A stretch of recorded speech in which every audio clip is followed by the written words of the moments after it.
Okay, whoa, Shams bomb. Kristaps Porzingis is making his season debut tonight against the Clippers, only 5 months after undergoing foot surgery. And look, I'm not going to sit here and act like this isn't a surprise to me.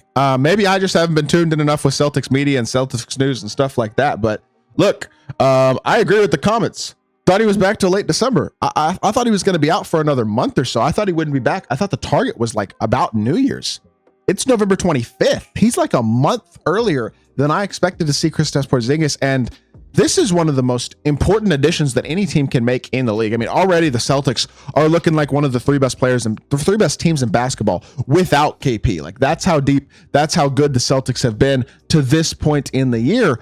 But I feel like it's even crazier to get Kristaps Porzingis back and add him back to a team that is already playing so well. He is just one of the most valuable players in the sport, I think, in a lot of ways. I think the way the Celtics used him last year was incredible, and I think he had a big impact on their season. And despite them, in a lot of ways, winning without him and not really needing him to succeed, that's how good the Celtics are. Adding Kristaps Porzingis to this team makes them even more dangerous, and I think it is 100% worth talking about in today's video. Before we hop into it, if y'all haven't already, make sure you hit the subscribe button. Help me push towards the 40,000 subscriber mark on the, or sorry, 10,000. What am I saying? 1,000 subscriber mark on this channel. This ain't 2K, but we've been uploading a lot, trying to be really consistent with the uploads. Would really appreciate it if y'all do subscribe and trying to get monetized on this channel. With that being said, without further ado, let's hop right into it.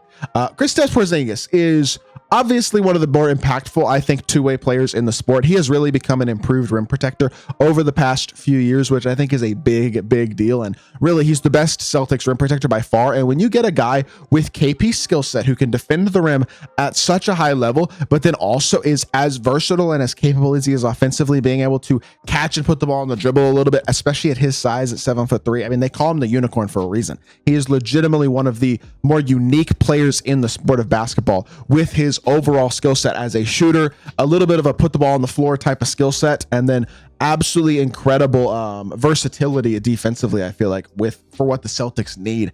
And I mean, he shot 37+% from three last year on 5 attempts a game for the Celtics, 38% the previous year with the Wizards. Like, this is a guy who is absolutely incredibly impactful from the outside and has become a much more physically skilled player inside as well, shooting 60% from inside the three-point arc last season, the most efficient of his career by almost 5 full percentage points. Unbelievably impressive to see KP improve as an inside player. I mean, I'm a Mavs fan, right? KP was a Mav for a better part of 3 seasons. And technically, I mean, he was a Mav for, I guess he was a Mav for about 3 full seasons, basically. He only played about 2 seasons, to be fair, worth of games, but maybe even a little bit less than that. But the biggest concern I had for KP at the time was that he at times was a little bit soft. He struggled on the interior physically against a bigger, or not even just bigger guys, just he struggled to score on the interior in the post against a lot of guys. His face-up game got a lot better last year. I feel like his efficiency improved a lot on the interior. And with that being said, I mean, the stats clearly back that up. That is really valuable that he provides that interior presence, but also the elite level floor spacing that you want out of a big. And when you get that out of a guy at 7'3" like KP is, it's just tough to match up with for any NBA team. And I mean, when you look at the Celtics right now and their efficiency to this point in the season, they have the 9th best defensive rating in the league at 111.6 points per 100% possessions, which I mean is good. They're the 9th best defensive team in the league, defensive rating wise, to this point in the year. Not bad. When you look at opponents' points per game, they're allowing the 7th least opponent points per game this season, only 110.5. Like, they're starting the season quite well defensively, a top 10 defensive team in most any metric. But KP is probably, in my opinion, the biggest piece to making that Celtics defense go from very good to like legitimately amazing. And I'm cleaning the glass. I pulled up the stats on his on-off stats last season at the rim. Teams shot over 6% worse when he was on the court for the Celtics than they did otherwise. He provides rim protection and a increased versatility and increased wrinkle to their defense that, I'm sorry, I love Al Horford. He's an incredible player playing incredibly high level basketball at this point in his career, but KP's ability to affect shots around the rim, affect shots in that short mid-range area where their teams were less than, or were 4% worse from the field last season with KP in the game than not. I think there's real value to KP's defense and the additional wrinkle that it adds for the Celtics in terms of rim protection. And I think it elevates them even to that next level on the defensive and, in all honesty, on the offensive end of the court as compared to Al Horford. Al Horford is a great player, really, really great. But KP is a different level of impact, I think, as an overall offensive and defensive big for the Celtics team. And it makes a team that is already great go to like legitimately scary in a lot of ways on both offense and defense. And I mean, if you look at the standings right now, they're 14-3. They are the only team to beat the Cleveland Cavaliers at this point in the year, only 2.5 games back of the 1 seed. And if they beat the Clippers tonight, only 1 game back of the 1 seed, considering they're a game behind Cleveland in terms of how many games they've played. Sorry, only 2 games back of the 1 seed. But this is a team that is already outscoring their opponents by over 9 points a game without Kristaps Porzingis and is winning at a very high level without KP. And now they get the X factor to this team, I think, back in a lot of ways.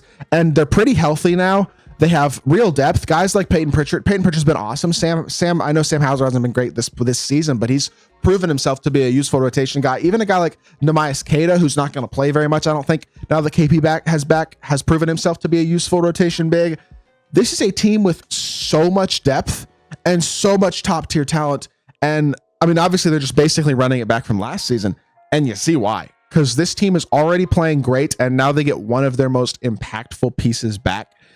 It sets up the Celtics to be in a position to be not like very much championship favorites again as this season progresses. And obviously, we're going to see what happens as the year goes on, right? But getting KP back is a massive boost for a team that, I mean, they play Cleveland again here later on this week, I guess on Sunday, so in about a week. But the rest of their schedule, I mean, LA is not a super, super great team. Chicago's not great. Miami, Detroit, Milwaukee, that's another big game, but a game where having KP back helps. And I think they'll be a matchup even better against Milwaukee with KP's back. And that gives them, again, more lineup versatility. Let's say they wanted to try to counter Giannis, Brook Lopez with KP Horford at points in the game.